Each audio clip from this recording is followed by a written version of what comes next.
Well, it only took 3 games this year for me to officially hate baseball. What is up? What is going on, everybody? Welcome back and welcome into the Seattle Mariners post-game recap. The Mariners dropped this one tonight, 4-2 to the Oakland Athletics, and they fall to 1-2 on the young season. As always, thank you guys again so much for all the likes, comments, and views on yesterday's second post-game recap. You guys can do it again for me. Hit that like button. It helps out the channel tremendously. If you are new or lurking, please go ahead and hit subscribe. My goal is to get to 5,000 subs this year, and thanks to all of you, that is very, very possible now. So thank you all so much for all the support as we dive into another season of Major League Baseball here. If your take after 3 games is, wow, these are the exact same Mariners we watched all of last year, I cannot tell you you're wrong. That's kind of what it's looked like. Kind of a chaos ball win, one really ugly loss, and then a loss where they certainly had plenty of opportunities to win. Looked a little sloppy, couldn't score, gave up some, kind of bloops that fell in and lost. That's kind of been their microcosm, right? And that's what they were tonight for sure. With that said, with the frustration of tonight, I will still say breathe. It's 3 games. The Bears are going to lose 2 out of 3 at some point throughout the season. It's going to happen again at some point. What's frustrating about it, and I'm not trying to speak for everybody here, you may have a difference of opinion on it. What's frustrating is, one, this is the only 3 games we have to go off of. If the team was 25-12 and lost 2 out of 3, we throw our hands up in the air and say it happens. Or if this team was coming off, let's say, 3 straight AL West titles with the World Series and ALCS appearance, we'd give them a little bit more the benefit of the doubt, right? If the Seahawks lost some of their opening day game or opening week games after all their Super Bowl runs and playoff runs, it happens, right? You're not going to win them all, but the Mariners really haven't earned the benefit of the doubt.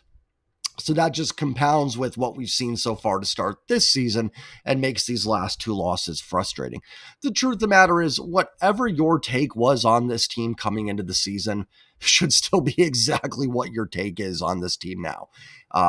If the Mariners offense had scored 16 runs in all 3, not just total, in each game, and you thought the offense was going to be terrible this year, you should still think the offense is going to be terrible. These 3 games should not change any opinion you had. So if you were optimistic about the team, thought this is a playoff team and is capable, then you should absolutely still think that. 3 games should not change anything. Doesn't mean these last 2 losses haven't been frustrating. Even some things opening day were frustrating. Winning is the cure for everything, but nothing should change. It's still breathe. Relax. They've played 3 games. It's sometimes tough to do these recaps so early in the season too, because it's like it's all I have to go off of. So I am very frustrated, right? I just watched my team lose back-to-back games. That stinks. But baseball is the definition of a marathon. There's 159 more of these to go.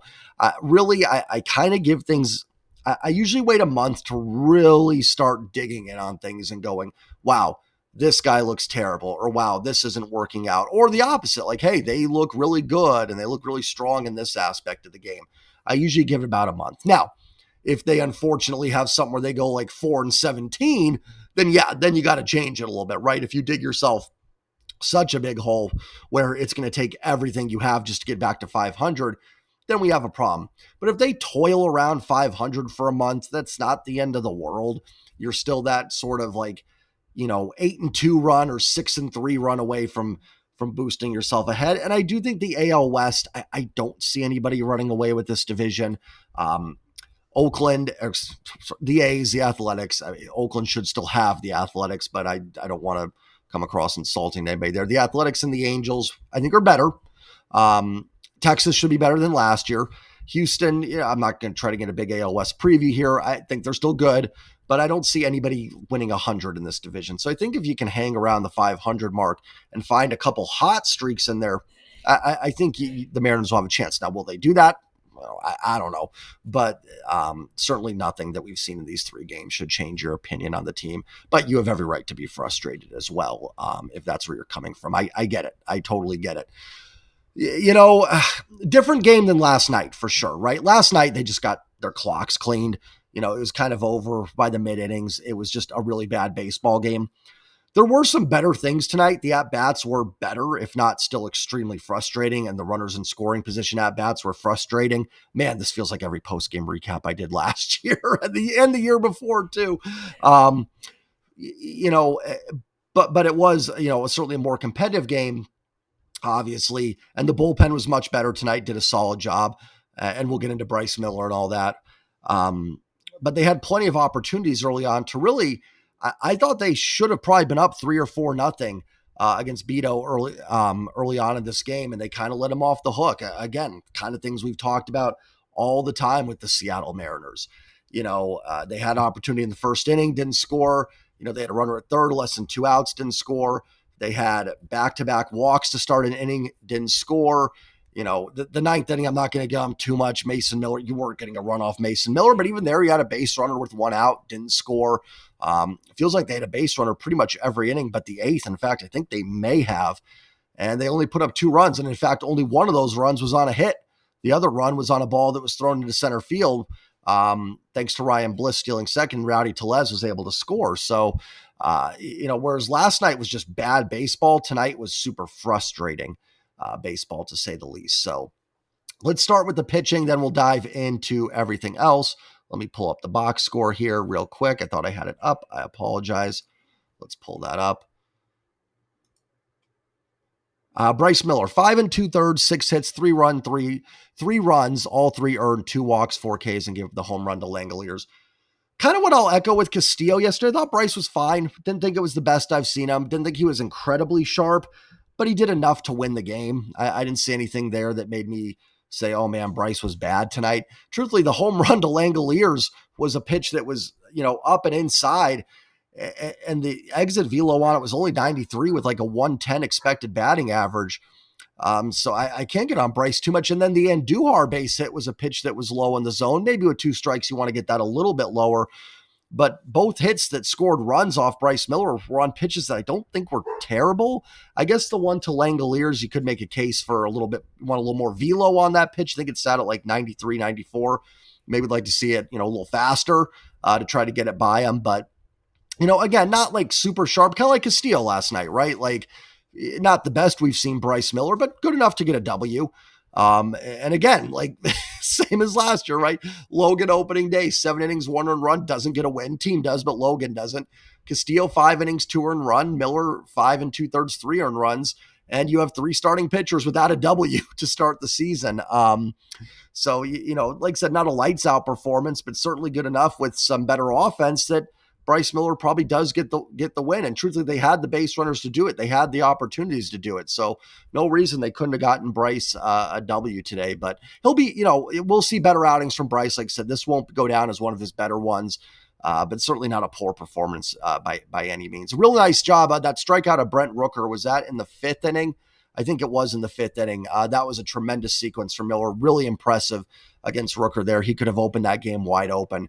And I thought that fastball to strike him out, there was a called third strike, was just beautifully placed fastball. And a shame he couldn't get Andujar out there in the 6th, because it would have gotten him a quality start, 6 innings and 2 earned runs. Again, not a terrible pitch. Maybe with 2 strikes. I'm not sure what the count was. Was it 1-2 or 2-2? Maybe you bury that pitch a little bit more.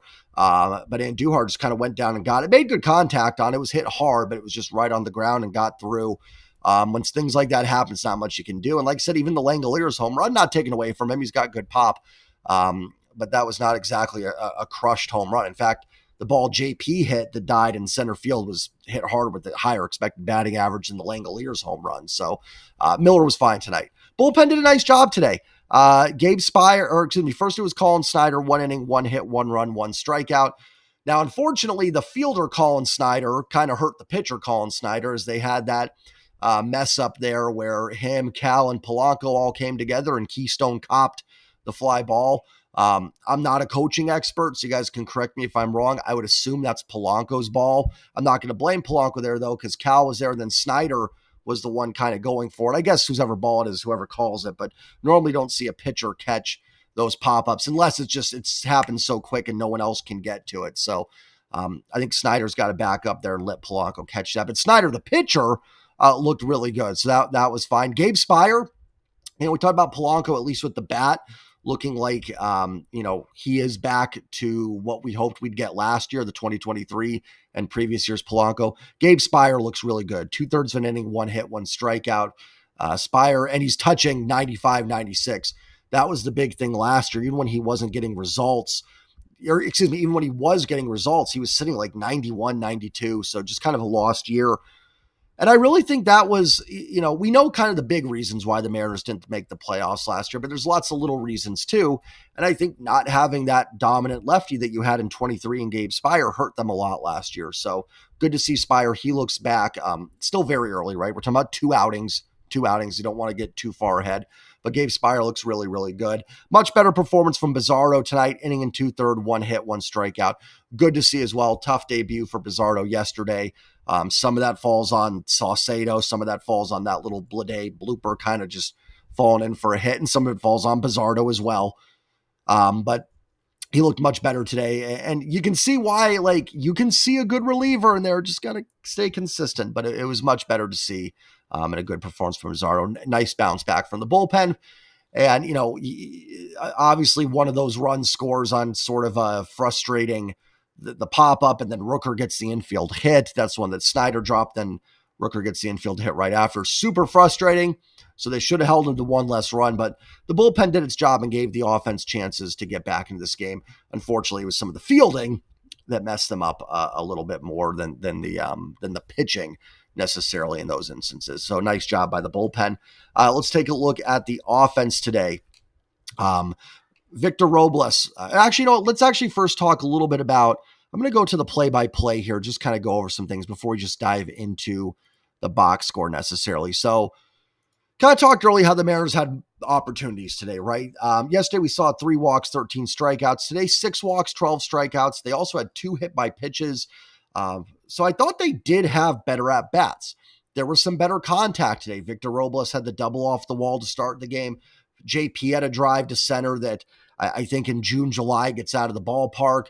I thought there was one, I don't remember the inning, but Cal popped a fastball up that I think he just missed on it. What else did we have for good contact? The first inning, right? Robles had the double. Julio's hit by the pitch. Cal walks. I'm not mad at them not scoring in that first inning. Randy Arozarena hit a ball 107 off the bat with a 940 or something expected batting average. Listen, the Mariners were not good, but that is a little bit of bad luck. Sometimes bad luck does not mean you're good and good luck does not mean you're bad. I want to be clear on that, but that's bad luck. Randy stung that ball. Nice play by Muncy. Keep hitting the ball that hard with the bases loaded and you will score a lot of runs. Nothing you can do there. Sometimes baseball sucks. Sometimes it sucks for your team. Bloopers fall in. Sometimes they don't. I say it all the time. Sometimes you hit line drives that are caught. That's just what that was. There's nothing you can do about that. But they did have one in the third inning where Julio was at third base with Randy up. And Julio comes home on contact. Those plays always drive me nuts a little bit because people be like, oh, well, he's just going on contact. That's what it is. Well, why? Why do you have to go on contact in those situations? I get you're trying to force the play at home and make something happen, but, frustrating in those scenarios as well. Because, listen, that's all 3 games the Mariners have made outs at home. The Bliss slide in game 1, I think that was a little fluky. He would have been safe if he just gets the foot down. The terrible send by Negron yesterday on the Dylan Moore single with Mitch Garver. And then Julio tonight, and those things add up, right? Like they do. If you get that run there, who knows? How this game turns out. So some frustrating, some better at bats, like I said, but some very frustrating situational hitting. And then what were they with runners in scoring position here? Let's see if I can pull that up. Runners in score 1 for 10. The A's 3 for 7. That's kind of your difference right there, right? That's your ball game. The one hit was the Polanco single. So let's dive into the box score a little bit. Victor Robles was 1 for 4. I believe he was also hit by a pitch. He was definitely hit by a pitch. Yeah, he was by Beto. Good to see the double from Robles. Contact hasn't looked great so far this season to start it off. So good to see that ringing double from Robles. Had some better at-bats too where he got deeper into the count. I think there was one where I thought he should have walked. There was one where Langoliers dropped the ball on a 3-2 pitch. It was a strike, but usually when the catcher drops it, the ump calls it a ball. So actually, kudos to them for getting that call correct. But better at bats, got deeper in the count, better contact. Good to see Robles on base. Good to see that ringing double. Robles still a bit of a wild card, right? Like last year was his first really good season. So there is some question marks there. And on a team that's got a lot of them, we need guys that had good years last year to repeat it, along with some bounce backs as well. So better game for Victor Robles, just missed that home run by a little bit. Julio does reach base twice, or two walks and a hit by pitch. So Julio is on base 3 times. That's nice. The walks are good. Not chasing as much so far. Again, small sample, 3 games, but he hasn't been chasing quite as much. But also no real good contact. And as soon as I say not chasing as much, a really bad at bat there in the 9th inning against Mason Miller. Listen, they were not getting a run off Mason Miller. Mason Miller is ridiculously good. That game was over after 8 innings. It's, anytime if I was doing a live play-by-play against that game, I'd say you've got to score in the 8th because you are not getting a run off the 9th. Miller's really good. But Julio swings at 2 sliders that are way off the plate and then takes a good slider from Miller, the 3rd one, but one that's in the strike zone. So you swing at the 2 pitches that are out of the zone and you take the one that's in the zone. It's just guessing. That's the frustration. And sometimes you do guess, right? Sometimes, and against Miller, you probably do a little bit because that fastball can hit 102, 103. So you can't just go up there and look for some. You do have to guess a little bit. But I guess got to be a better guesser. I don't know what to say there. It's not that Julio struck out against Mason Miller that makes me mad. It was just a really poor sequence and poor at bat. Julio did have a stolen base as well. Hope he's okay after the hit by pitch. Seemed fine, stayed in there.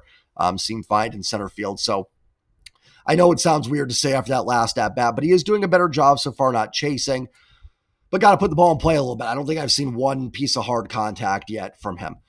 Again, as I said earlier with the 3 games, all these guys are also a 4 for 4 away from having like an MVP OPS or an MVP WRC plus. So we still have to breathe a little bit there too as well. It's 3 games. Every hitter's going to have a bad stretch of 3 games. I know everybody's tired of hearing this. I know you guys are. I know I feel like I've said this the last 2 years.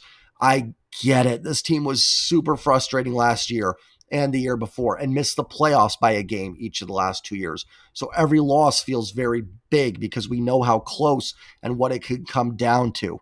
So I do get it. You are right if you are frustrated. This team has not earned a benefit of the doubt, but we are just 3 games in. We are.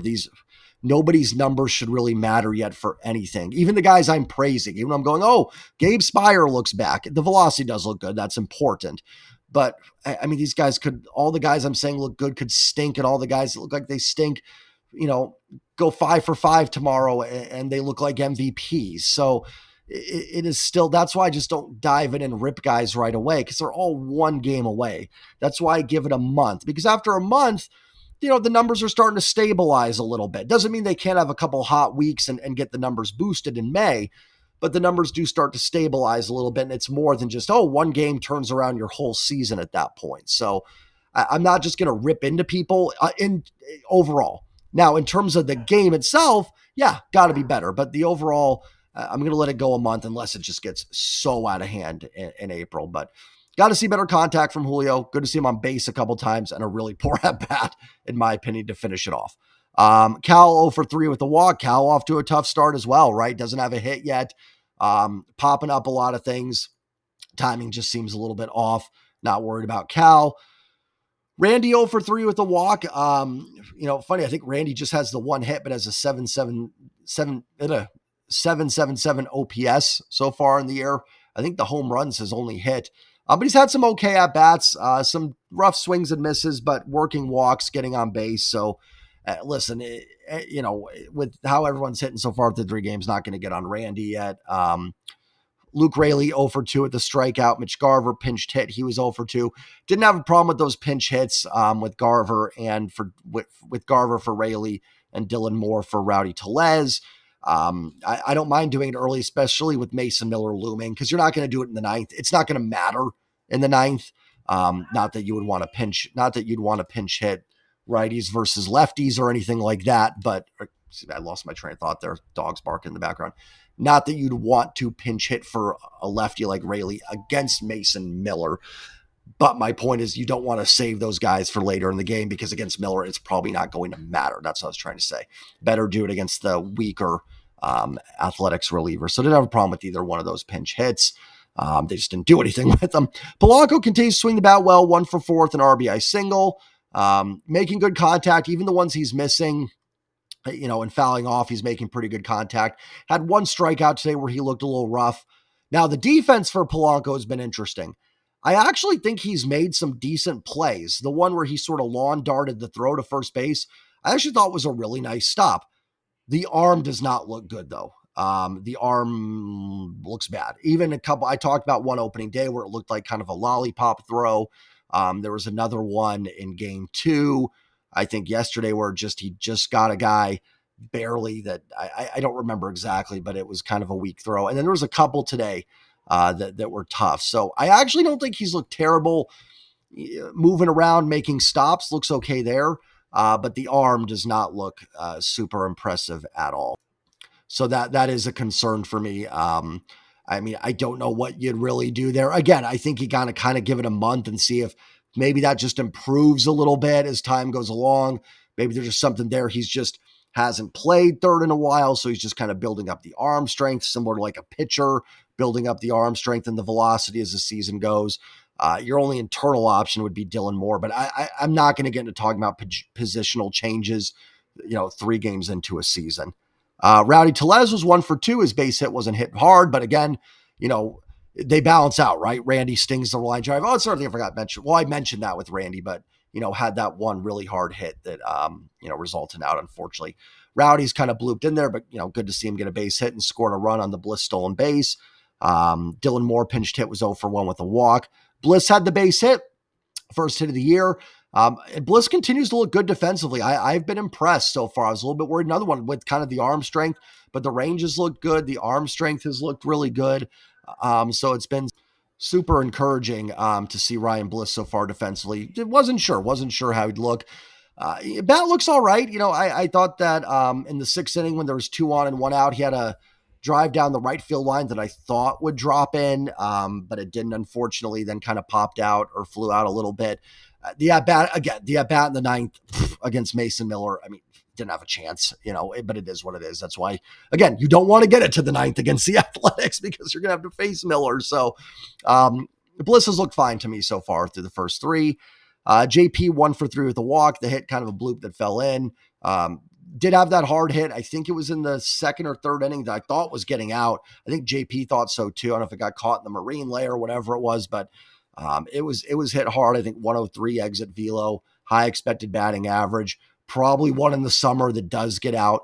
Beggar, I don't want to make excuses. It didn't get out. It is what it is. I'm not saying it deserved to be a home run, but probably a ball that gets out in June or July and a walk for JP. So on base twice in 4 at-bats, I can't be too frustrated about that at all for JP. So, again, kind of the story of tonight, got the base runners. Just how many times last year I say, who's going to put a ball in the gap?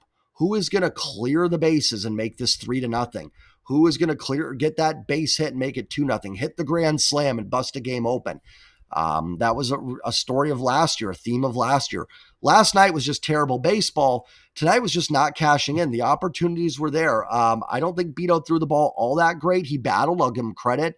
But 1 earned run in 5 innings. He had 4 walks, 4 strikeouts, plus 2 hit by pitches. So he essentially gave up 6 free passes in 5 innings. That's not very good. Again, he kind of found his slider sweeper as he went along. Again, deserves credit for battling. If I was doing an A's channel, that's what I would talk about. But they needed to cash in more. Some of that was bad luck. Randy stung the ball. Nothing he can do there. But some of it was self-inflicted wounds, as always with the Seattle Mariners, right? So deep breath, 3 games, shouldn't dictate everything. But like I said, when a team the last 2 years that missed the playoffs by 1 game each year, it's we just don't have a lot of built-up faith in this team. I'll repeat myself, but if they were 3-time defending AL West champs, I don't think anybody would even care. I think we'd be like, 1 and 2 happens. Hopefully they win tomorrow. But this team is so frustrating, and we've seen them miss the playoffs by 1 game that every loss feels like it could be that loss. So my message would be breathe. Don't stress too much about 3 games into a season. Win tomorrow, split the series. It's okay to start. You can hang around 500 for a month, even 2, as long as you can find that hot streak at some point. And I don't think the AL West, anybody's going to run away with it. You don't want to bury yourself, obviously, but nothing I've seen through 3 games should make you change any opinion on this team. Brian Wu goes tomorrow. Would love to see a Wu masterclass with the bats, finding, some gaps and getting some balls over the fence. It would be great to finish the series with a W. I can live with a split. If they lose, kind of be the same messages tonight, not the end of the world, but and I think too, some of it is also just a poor offseason from this team, right? An offseason that deserved a grade of an F, and they started the season out a little sluggish. So that doesn't help. That doesn't help the fans and the perspective either. So hopefully bounce back tomorrow. Excited for Brian Wu. I think a dark horse Cy Young candidate this season. We get to see his first start of the year. So really excited for that. And I think a guy that can go out and shove and get this team a W, and hopefully the bats can do just enough to support behind him. So I think tomorrow could be a bounce back W for the team. Have a great night, everybody. Don't let it ruin your weekend. It happens. And as always, go like, comment, subscribe. As always, like, comment, subscribe. And as always, go Mariners. Peace.